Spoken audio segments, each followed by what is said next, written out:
pag-usapan natin, no? Yung impeachment ni Inday Sara Duterte. Pangulong Ferdinand Marcos Dahil sinasabi dito, hindi kailangan mag-witness ang presidente o si First Lady at miski si Martin Romualdez na House Speaker para sa impeachment ni Inday Sara Duterte. Isa po sa dahilan kung bakit ipinapa-impeach ng bayang o ng Congress si Inday Sara Duterte, mga boss, chief, amo, sir, ay dahil po doon sa pagbabanta sa buhay ng Pangulo, First Lady, at House Speaker, mga kababayan. Isa din po yung mga sobre-sobre, mga kababayan, mga boss, chief, amo, sir. At isa din po, lalong-lalo na yung confidential funds, mga boss, chief, amo, sir. Lahat ho yan.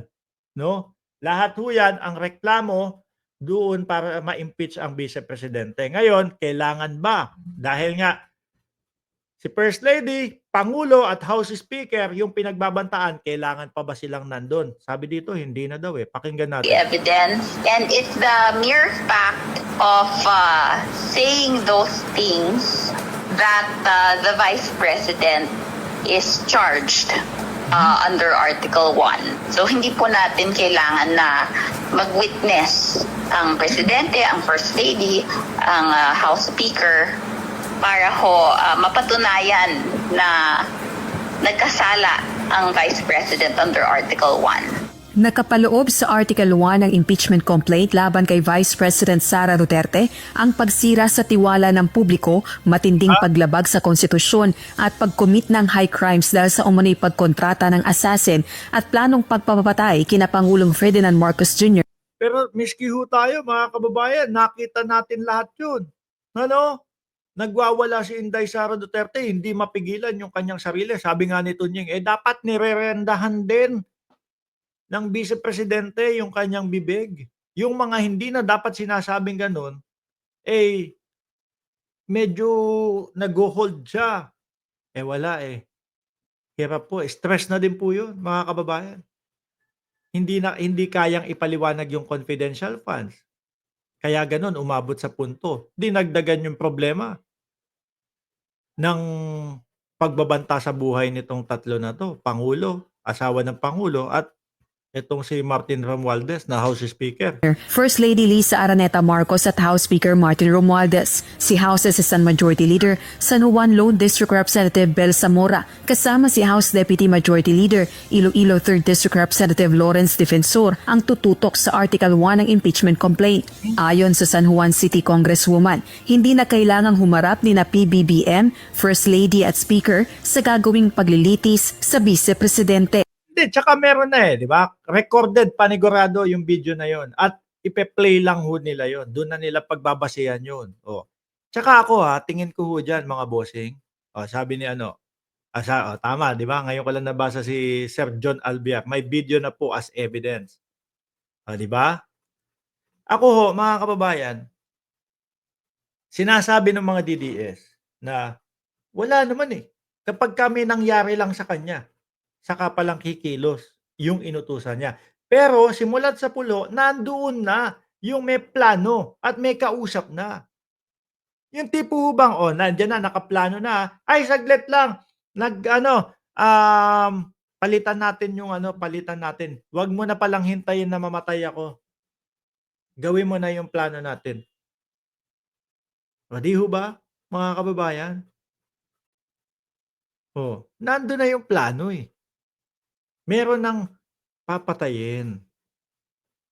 Meron ng papatayin, di ba? At kahit si VP Duterte, hindi rin kailangang humarap dahil mayroon na silang sapat na ebidensya kaugnay nito. We have testimonial evidence, we have documentary evidence, so sapat na po.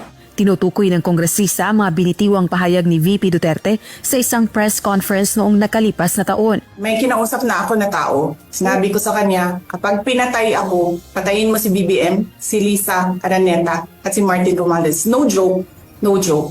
No joke, no joke. Nandoon na talaga yung plano, mga kababayan.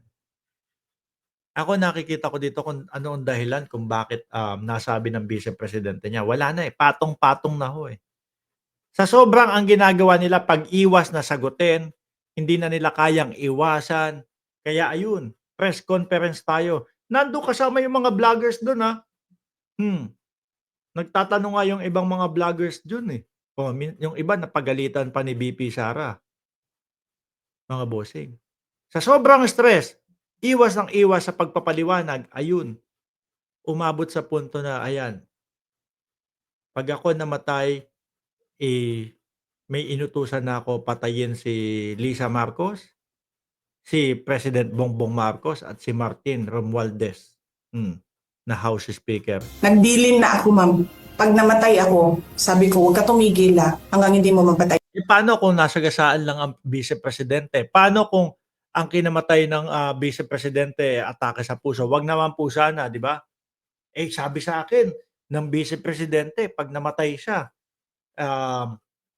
wag kong tigilan si Marcos, si Lisa Marcos, at si Martin Romualdez. Yari, di ba? Mapapasok pa sa isip nung inutusan niya, baka nilason yun no? Baka nilason ng Vice Presidente. O sige, yayariin ko na yung tatlo. Sila. Tuloy-tuloy naman ang ginagawang paghahanda at pagpupulong ng House Prosecution Panel na hinati na sa mas maliliit na grupo kada article of impeachment. Nakapagsagawa na rin anya ito ng mock trial o pagsasanay para sa nakaambang paglilitis. Samantala may mga apelyidong gaya ng Pampano, Kasama pala sa balita yun. Dito, biruin niyo mga kababayan. Nung una, meron silang pangalang Kokoy Villamin, meron silang Mary Grace Piatos. Yung unang hilera ng mga pangalan is mga chichirya. Team Chichirya. O, di ba? Cheryl Santa Maria. Tapos, yung mga sumunod, team parang mga aktor at aktres eh. O, yung mga singer, Kokoy Villamin. Yung pangatlo, eto na, may mga pampano, may mga pang-grocery. Meron pang mga anong pangalan nun? Jugs de Asim. Inanalyze ko, ano kaya yung Jugs de Asim? No? Na-realize ko mga kababayan, Jogang Maasim pala yun. Siguro habang sinusulat po, nung nagsusulat ng mga resibo, wala na maisip, etong kasama ko, maasim ang ilalim ng joga nito eh, no? O, Jugs de Asim. Ganyan po mga kababayan. Kung i-analyze natin yung mga resibo nila na ipinasa, pinaglalaroan po ang taong bayan.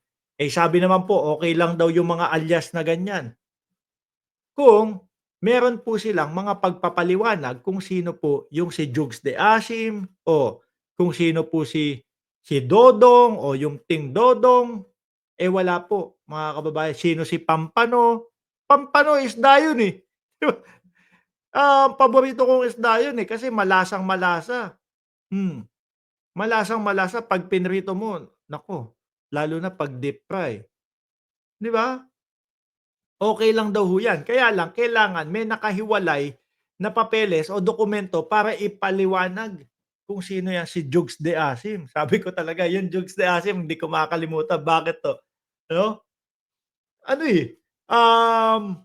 ina-analyze ko Jugs de Asim, saan kaya naano 'to? Yung Pampano ang dali lang, eh. 'Di ba? Pampano, isda. Jugs de Asim, Jogang Maasim. 'Di mo ba mga kababayan? Ay Diyos ko po, excited na ang lahat. Dito po sa mga sa hearing, dito po sa impeachment na ihi-hearing po sa Senado mga boss chief, amo sir. Anyway, si Patty Ting, yan kasama din. 'Di mo ba? Mga kababayan, doon sa nagsasabi, laya na ba talaga ang dating Pangulo, April 1, hindi nga lang natin alam kung kailang April 1. Pero dahil April Fool's Day ngayon, kayo na ang makakaanalisa kung ano yung sinasabi namin na April Fool's Day. Maraming salamat and God bless po sa ating lahat mga boss chief.